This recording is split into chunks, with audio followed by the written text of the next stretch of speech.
네, 우리 사랑하는 우리 지원교회 성도 여러분, 주의 이름으로 환영하고 축복합니다. 거룩한 주일 맞이하여서 또 이렇게 성전에 나와서 예배할 수 있게 되었고, 또 8월의 마지막 주일을 맞게 됐습니다. 저는 지난 한 주 동안 또 이렇게 허락해 주신 덕분에 휴가를 맞아서 아주 그냥 푹 쉬다가 잘 쉬다가 충전하고 다시 이렇게 왔습니다. 우리 다 함께 다시 일상으로 돌아가고 또 열심으로 시작하고 함께 우리의 믿음의 열정을 더하고 더 강건하게 하는 그런 저와 여러분 다 될 수 있기를 간절히 축원합니다. 2013년 세계교회협의회 WCC 총회를 우리나라 부산에서 개최하는 문제로 우리 한국 기독교계가 1년 내내 시끄러웠던 적이 있습니다. 여러분 아마 기억하실 거예요. 반대하는 목소리가 엄청 과격했는데 그때 하도 소란을 떨어놔서 아마 우리 교인들 중에도 WCC가 되게 나쁜 것으로 잘못 알고 계신 분들도 계실 거예요. 근데 전혀 그렇지 않습니다. 그런 데가 아니에요. WCC 총회는 전 세계 140개국의 349개 교단의 대표들이 모이는 교회의 대축제입니다. 여기에 천주교, 가톨릭을 제외한 세계의 모든 교단들이 다 여기에 소속이 되어 있어요. 그래서 동방정교회, 루터교회, 성공회, 또 우리 같은 개신교 교회들, 우리 대한예수교 장로회 통합교단도 여기에 가입되어 있습니다. 이런 다양한 교단들이 삼위일체 하나님을 믿으며 그리스도를 구주로 고백하고 복음을 아주 중요시합니다. 자, WCC의 헌장을 보시면 이렇게 되어 있어요. 가시적 일치, 예배, 세상을 향해 함께 증언하고 봉사함으로 교회의 일치를 이루어 세상이 하나님을 믿게 하기 위함이라고 이렇게 분명히 밝히고 있습니다. 자, 이렇게 전 세계의 수많은 교회, 교단들이 2000년 동안 세계 곳곳에서 자기 방식대로 예수님을 믿다가 이렇게 한자리에 딱 모였는데 얼마나 다양하고 이채롭겠습니까? 당연히 우리가 보기에 좀 낯선 풍경들이 펼쳐질 수밖에 없죠. 이런 것들을 잘 볼 줄 알고 넉넉히 이해할 줄 알아야 그래야 성숙한 신앙인인 것입니다. 그런데 그때 한국의 많은 교회들이 이 부산에서 열렸던 WCC 교회 대축제에 반대를 하고 생난리를 쳤습니다. 그때 온갖 가짜 뉴스들이 난무했는데 하나만 소개합니다. 1000년 전부터 일찌감치 독자적으로 발전한 동방정교회라는 교회가 있습니다. 근데 이 교회는요, 우리보다 훨씬 보수적으로 우직하게 예수님을 믿는 교회입니다. 이분들은 예배 드리는데요, 다 서서 예배 드리고요, 서서 3시간씩 막 예배 드리는 그런 교회입니다. 그러니까 주일은 하루 종일 예배만 드려요. 그런데 그런 동방정교회의 이 수장인 대주교가 들고 있는 지팡이를 가리키면서 난리가 났습니다. 막 욕을 해댔습니다. 와, 저거 봐, 용이 휘감고 있는 지팡이를 들고 다니잖아. 저런 사탄 숭배적인 종교다원주의자들과 같이 하면 안 돼. 막 그랬어요. 저도 사진을 얼핏 보니까 정말 용이 휘감고 있는 것처럼 보이더라고요.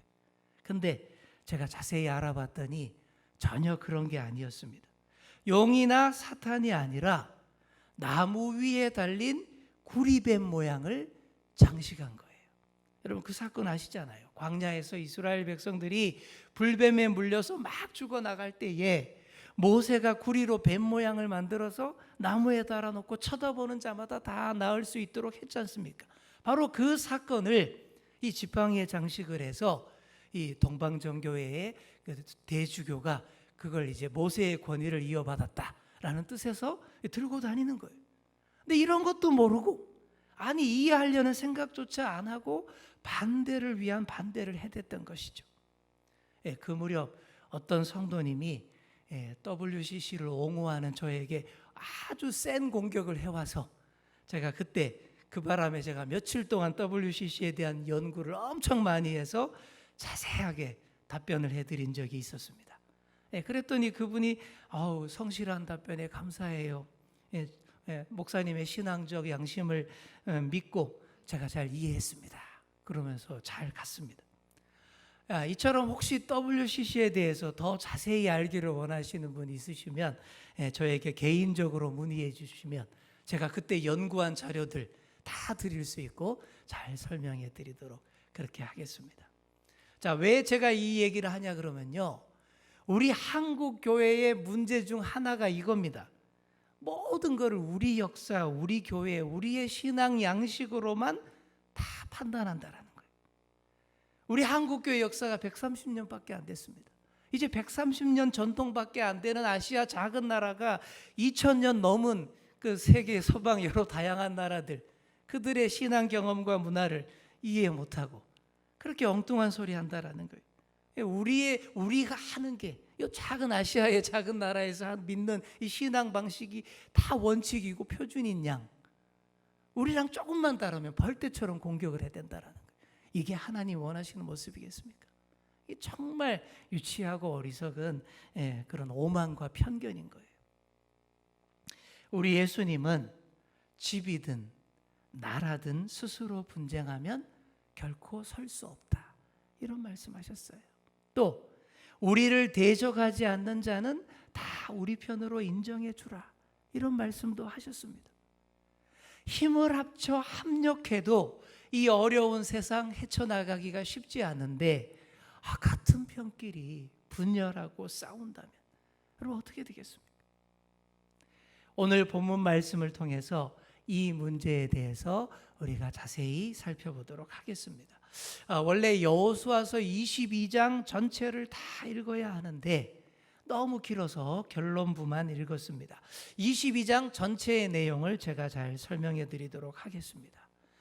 이스라엘이 처음 요단강을 건너서 가나안 정복 전쟁을 시작할 때에 선봉 부대로 세웠던 지파들 여러분 기억나십니까? 잘 기억 안 나죠? 오래돼서, 그죠?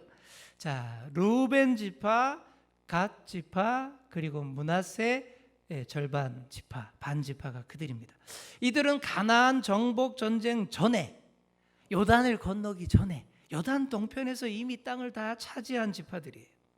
여러분, 진정한 가나안 땅은 요단을 건넌 요단 서편이 진정한 가나안 땅인데, 그런데 요단 동편도 너무 좋은 땅이라는 것을 알고 이 사람들이 우리는 여기에 정착하게 해주세요, 그렇게 모세에게 부탁을 해서 허락을 받았습니다. 근데 그때 조건이 있었어요. 이미 뭐 땅 다 차지했다고 퍼질러 있으면 안 되고, 땅은 다 차지했지만 가나안 정복 전쟁에서 너희가 선봉이 돼야 한다, 그 말을 들었습니다. 다 같이 싸우고 다 같이 승리한 다음에 다 같이 평화와 안식을 함께 누리자라는 그 조건에 이들 두 지파 반이 그렇게 하겠다라고 약속을 했습니다. 그래서 이미 땅은 다 차지했지만 가족과 재산들을 다 요단 동편에 남겨두고 앞장서서 강을 건넜던 것이죠. 그래서 선봉 부대가 돼서 열심히 싸웠습니다. 대략 7년 정도 가나안 정복 전쟁 걸렸는데 그동안 선봉 부대가 돼서 열심히 싸웠어요. 드디어 정복 전쟁이 끝났습니다. 의무를 다했으니 이제는 다시 요단 동편 지파들이 돌아갈 때가 됐어요. 모세와의 약속을 성실하게 이행했으니 여호수아도 이들을 불러서 아주 크게 치하하고 칭찬을 해줬습니다. 그리고 말로만 칭찬하지 않았어요. 그동안 전쟁을 통해서 얻었던 수많은 재물들, 금, 은, 구리, 철, 옷들, 이런 거 아낌없이 다 이 전쟁의 성과물도 다 나누어 줍니다. 여러분, 이런 거 다 챙겨들고 가족이 있는 곳에 금이 환영해 보십시오. 얼마나 행복하고 가족들 앞에서 면이 서겠습니까? 자, 그리고 여호수아가 아주 진지한 당부도 합니다. 이런 당부. 돌아가거든 하나님 말씀을 반드시 지켜 행해야 한다. 오로지 하나님만을 사랑하고 그의 모든 길로 행해야 한다. 오직 하나님만 섬겨야 한다. 이럽니다. 여러분, 이거 늘 듣던 잔소리 같지만 근데 사실 여러분, 이게 반드시 귀담아 들어야 할 이야기입니다. 교회에서 늘 하는 얘기가 이거잖아요. 저도 매주 이런 얘기 하잖아요. 하지만 이런 얘기 귀담아 들어야 합니다. 그래야 그동안 수고했던 땀과 노력과 헌신과 그리고 챙겨가는 결실물들이 결코 빗바래지 않습니다. 이런 말 귀담아 안 듣고 아유 이제 다 끝나갔으니 강 건너가서 하고 싶은 대로 다 하고 살아야지, 이래버리면 오래 못 가는 거예요. 더구나 강을 건너가지 않습니까? 여러분, 강을 건넌다라는 표현 어떻게 들립니까? 강을 건넌다라는 건요, 물리적 거리가 몇 배로 더 멀어지게 됨을 뜻합니다. 원래부터 강이나 바다가 사이에 있으면 굉장히 지리적으로 단절과 이질화를 가져다 줍니다. 여러분, 지금도 어때요? 강남이니 강북이니 이게 왜 그렇습니까? 강이 사이에 있어서 그런 거예요. 강 건너갔으니까 그런 거예요. 강 건너가 버리면 진짜 많이 멀어지는 거예요. 우리 사람도 그렇잖아요. 물리적 거리가 멀어지면 마음도 멀어집니다. 그렇게 좋아했던 사람도 군대 보내놓고 나면 오래 못 보면 어떻게 돼요? 고무신 거꾸로 신는다 그러잖아요. 요즘은 군화 거꾸로 신는다 그러잖아요. 그처럼 강 건너 보내면 점점 더 멀어지는 거예요. 그리고 생활 습관도 사는 방식도 문화도 많이 달라집니다. 그리고 강 건너의 사람들과 점점 더 라이벌이 되는 거예요. 자, 실제로 이 라이벌이라는 영어 단어도 이 강이라는 뜻의 리버에서 나온 말입니다. 이 어원이 같아요. 이게 무슨 뜻입니까? 그래서 강을 사이에 두고 대립하는 세력이 라이벌인 거예요. 여기서 나온 거예요. 옛날 우리나라도 그랬습니다. 여기서 가까운 큰 강이 뭐가 있어요? 한강 있죠.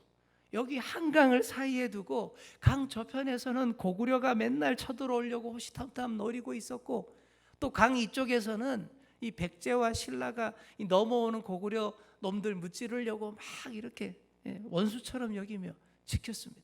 여기가 그런 데예요. 여기가 옛날부터 굉장히 요지였습니다. 당시 이스라엘은 어땠습니까?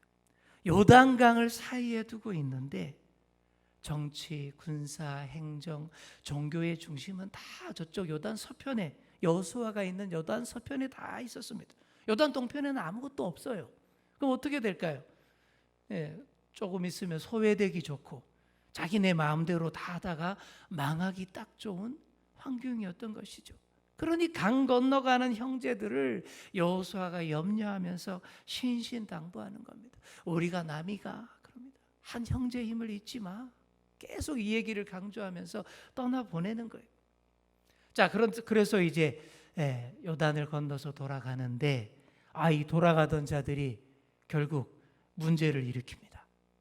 이 사람들이 요단을 건너가면서 딱 보니까 이 요단강 계곡이 너무 깊어서 이게 서로 통행하기가 참 어려워 보이는 거예요.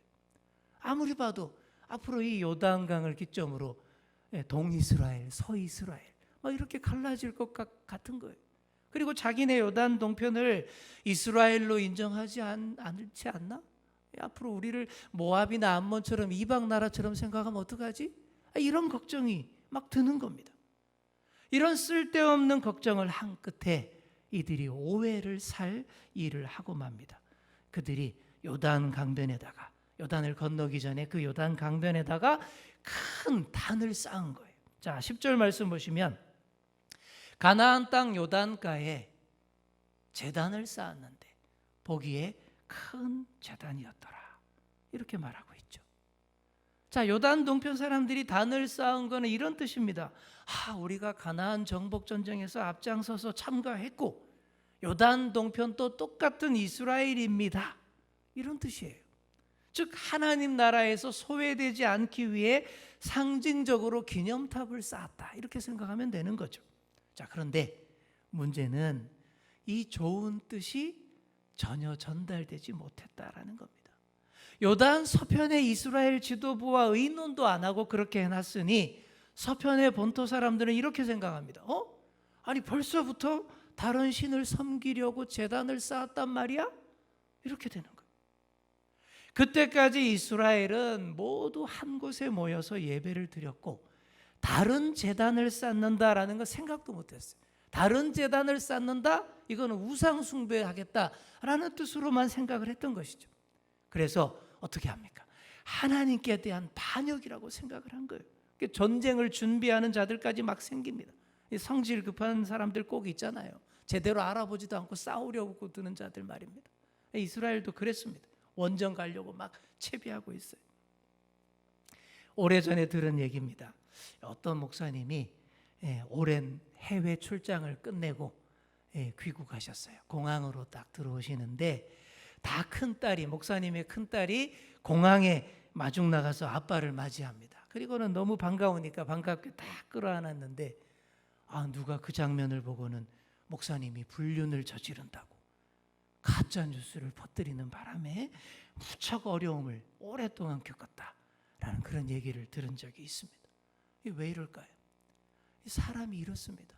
좋은 쪽보다는 늘 안 좋은 쪽으로 더 많이 생각을 하고 오해를 하고 소설들을 쓰는 것 같아요. 그래서 우리가 이런 훈련을 좀 우리가 많이 해야 합니다. 우리 주영교회는 앞으로 이런 훈련을 좀 많이 했으면 좋겠습니다. 뭐냐 하면 일단 좋은 쪽으로 생각하는 훈련입니다. 여러분 잘 모르겠거든, 무슨 상황인지 모르겠거든, 일단 아마 좋은 의도로 그랬을 거야. 여러분 이런 생각 자꾸 하셔야 돼요. 이 생각부터 훈련이 돼야 됩니다. 저도 그런 노력을 많이 합니다. 어떤 사람이든 최대한 좋게 보려고 노력을 합니다. 일단 좋게 보려고 노력을 합니다. 뭐 그렇게 하다가 속기도 많이 했습니다. 그렇지만 그래도 일단 좋은 쪽으로 생각을 하고 그 다음으로 충분하게 잘 상대의 말을 들을 준비를 한다면 세상에 문제될 게 아무것도 없어요. 관계에 있어서 문제될 게 아무것도 없습니다. 자, 우리 옆에 계신 분께 이렇게 이야기해 주겠습니다. 일단 좋은 쪽으로 생각합시다. 아멘. 자, 이 훈련부터 여러분들 정말 하셔야 됩니다. 오늘부터 어떤 상황이든 일단 좋은 쪽으로 생각하고 어떤 사람이든 일단 좋은 사람이라고 생각하고 들어가는 것이 우리 하나님이 원하시는 방향일 거예요. 그래야 실수하지 않습니다. 자, 그래서 이스라엘도 그렇게 합니다. 일단 과격한 이 싸움꾼들을 진정시킵니다. 그리고는 대화를 위해서 사람을 뽑아서 보냅니다. 누구를 보냈느냐 하면 제사장이었던 엘르아살의 아들 비느하스를 대표로 하고 그리고 각 지파의 대표들도 함께 보내게 됩니다. 그래서 이 비느하스가 요단 동편 사람들을 만나서 잘 이야기를 합니다. 다른 제단을 쌓았다고 하는데 이거 심각한 문제야. 그러면서 옛날에 있었던 일들을 사례로 들면서 설명을 하는데 그 옛날 사례 중에 하나가 바로 바알 부올 사건입니다. 광야를 걷던 이스라엘 사람들을 모압 사람들이 모압 여자들을 시켜서 유혹했던 사건이 바알 부올 사건이에요. 그래서 이 유혹에 빠진 이스라엘 사람들이 이 모압의 우상의 숭배에 막 참여하는 바람에 하나님의 진노하심을 받았습니다. 그래서 이 감염병 팬데믹 사태가 거기서 벌어진 거예요. 24,000명이나 되는 이스라엘 사람들이 전염병에 걸려서 죽어나갔습니다. 자, 바로 그때에 활약했던 사람, 해결사가 바로 또 이 비느하스예요. 젊은 날의 열혈 청년 비느하스가 이스라엘 캠프로 들어와서 음행하는 모압 여인과 이스라엘 젊은이를 창으로 찔러 죽였을 때에 이 하나님의 진노가 딱 그칩니다. 재앙이, 전염병 사태가 그때 그치게 된 것이죠. 그때의 해결사 비느하스가 또 오늘의 해결사 차분한 중재자로 나선 겁니다. 여러분 어떻습니까? 이런 비느하스 정말 멋진 사람 아니에요? 꼭 필요한 사람, 적재적소의 사람 아닙니까? 여러분 이런 사람 다 되시기 바랍니다. 하나님 앞에서 꼭 쓸모 있는 사람, 쓸모 많은 사람이 되어야 합니다. 교회에 이런 사람들이 있어야 이 팬데믹 사태가 빨리 그치는 거예요. 재앙이 빨리 그치는 것이죠. 비느하스가 강 건너의 형제들을 찾아가서 차분하면서도 또 돌려서 말하지 않고 정확하게 질문하면서 대화했습니다. 그러면서 이런 제안까지 했어요. 요단 동편이 신앙 지키기가 좋지 않다고 생각한다면 하나님의 성막이 있는 이 본토로 넘어와서 우리 다 같이 지내자, 이런 제안까지 합니다. 신앙으로 형제들의 신앙을 지켜주고 또 하나됨을 유지하려는 그런 강한 의지가 여기 있는 거예요. 참 아름다운 모습입니다. 여러분, 이때만 해도 너무 보기 좋았어요. 이때 이스라엘 백성들이 가지고 있는 가치는 오로지 신앙 중심, 하나님 말씀 중심이었습니다. 이때 그들의 관심이 뭐 땅이나 집 문제 이런 거 아니었어요. 얼마나 하나님 앞에서 더 거룩할 수 있느냐, 이런 것이었습니다. 어떻게 해야 더 신앙 공동체를 굳건히 하고 다 한 마음으로 하나님께 예배 잘 드릴 수 있을까, 이런 것만 생각을 했어요. 그러니 대화도 잘 풀리는 겁니다. 요단 동편 형제들이 왜 이런 단을 쌓았는지 다 알게 됩니다. 그 단이 우상 숭배를 위한 그런 제단이 결코 아니라 강 건너에 있는 자들도 하나님을 경배하는 백성임을 알리고, 강 건너에 그들도 늘 서편에 하나님의 성막을 생각하고 있고 서편의 지파들과 한 형제임을 잊지 않으려고 그런 단을 상징적으로 쌓았다라는 것을 다 알게 됐습니다. 자, 그래서 분위기가 아주 좋게 마무리됩니다. 요단 동편 형제들이 하나님 앞에 범죄한 일이 없음을 다 공식적으로 선언을 합니다. 그리고 하나님이 오늘 우리 중에 함께 계신 줄 알겠다, 이런 선포를 합니다. 자, 34절 말씀 보시기 바랍니다. 루벤 자손과 갓 자손이 그 제단을 에시라 불렀으니 우리 사이에 이 제단은 여호와께서 하나님이 되시는 증거라 함이었더라. 아멘. 자, 이 쌓은 단을 뭐라고 했다고요? 에시라고 부르게 되었다 그랬죠. 이 에시라는 말은 히브리어로 증거, 증인, 이런 뜻입니다. 어떤 증거, 어떤 증인입니까?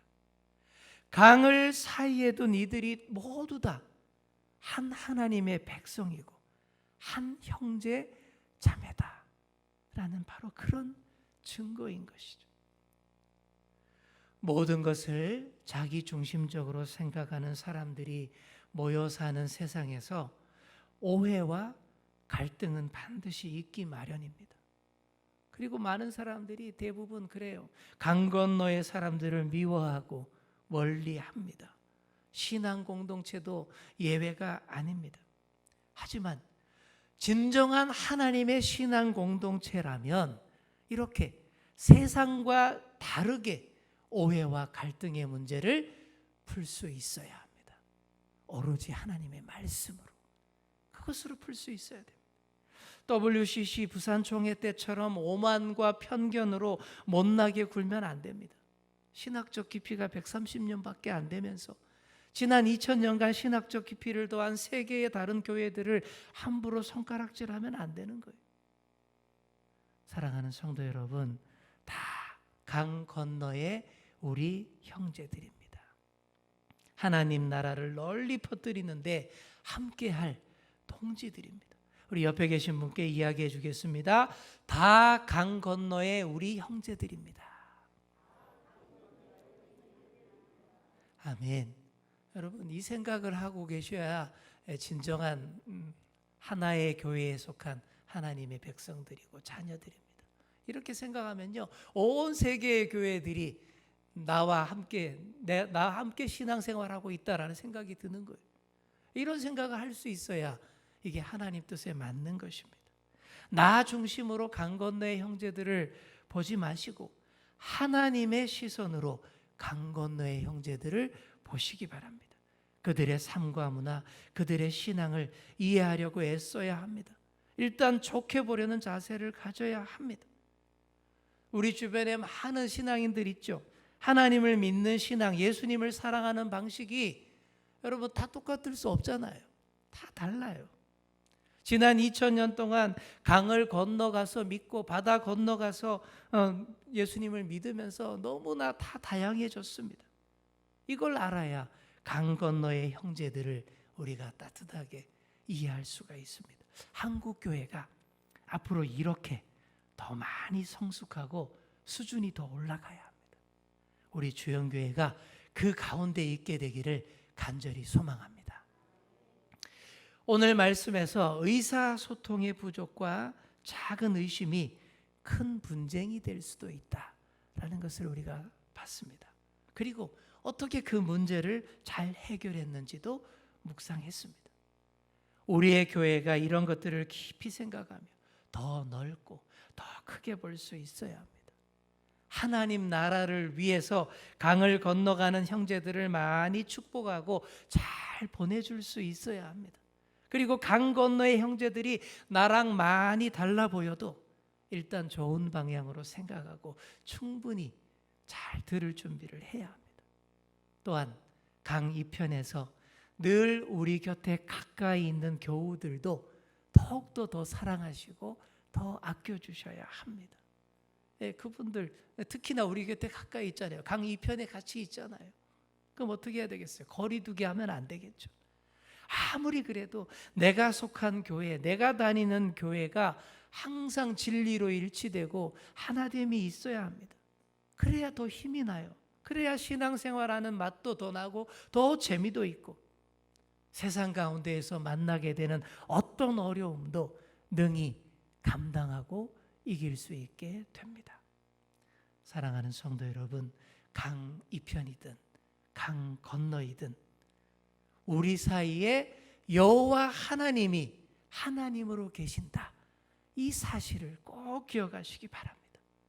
그분 앞에서 하나 되시고 다 함께 하나님 나라를 잘 섬기시는 정말 하나님 앞에서 쓸모 있는 그런 저와 여러분 다 될 수 있기를 간절히 축원합니다. 기도하겠습니다. 하나님 아버지, 우리는 너무나 자기 중심적으로 모든 것들을 바라보고 판단합니다.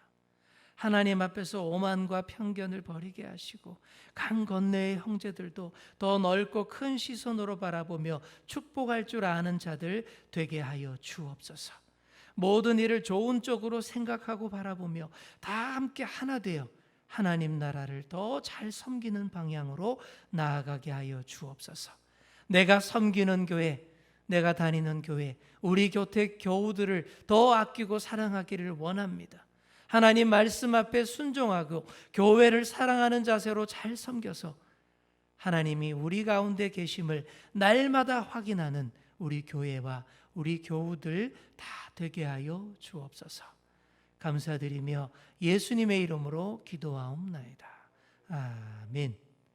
다 함께 찬송가 401장 찬송하시면서 예물 봉헌하시겠습니다.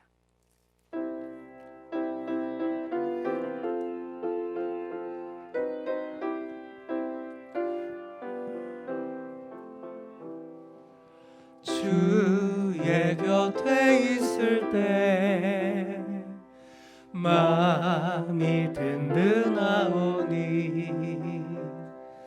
주여 내가 살 동안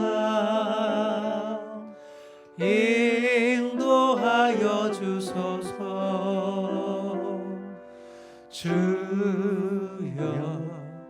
주여 나를 인도하소서. 바른 세상 살 동안 주여 인도하소서.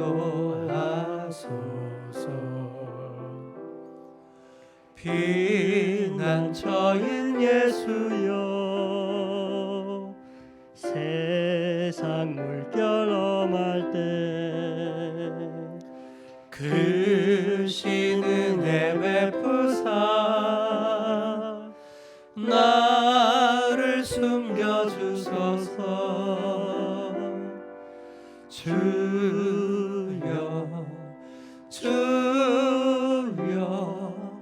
나를 인도하소서. 바른 세상 살 동안 주여 인도하소서.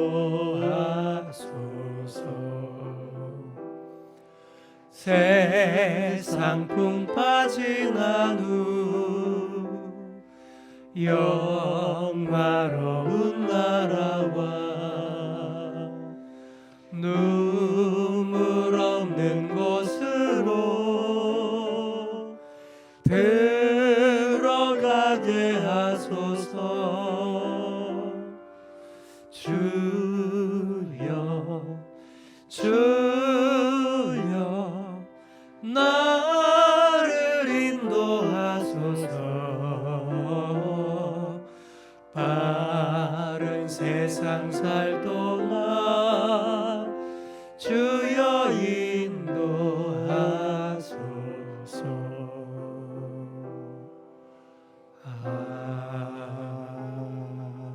아멘. 드린 예물 위해서 봉헌기도 드리겠습니다. 하나님 아버지, 이 시간 크신 은혜 감사하며 귀한 예물 드립니다. 우리가 누리는 모든 것이 다 주님의 것임을 고백하며 마음과 정성을 담아 드리오니 기쁘게 받아주시고 이 예물이 쓰이는 곳마다 주님의 은혜와 평강과 감사가 있게 하여 주옵소서. 드린 손길마다 주님이 축복하시고 동행하여 주셔서 주님이 지키시는 가정, 자녀, 사업장 다 되게 하여 주옵소서. 주님, 8월의 마지막 주일을 보내며 무더위가 다 물러갔고 쉬어가는 계절이 다 끝났음을 선포하며 하반기를 본격적으로 시작하려고 합니다. 다시 힘있게 시작할 수 있도록 주님이 도와 주옵소서. 아직 여전한 어려움과 불안함들이 많이 있지만 여기에 우리가 굴하지 않고 담대하게 나아가게 하여 주옵소서. 지혜롭게 모두가 힘을 모아서 이 감염병 사태를 이겨내며 우리의 일상의 삶과 신앙적 열정을 이어가게 하여 주옵소서. 감사드리며 예수님의 이름으로 기도하옵나이다. 아멘.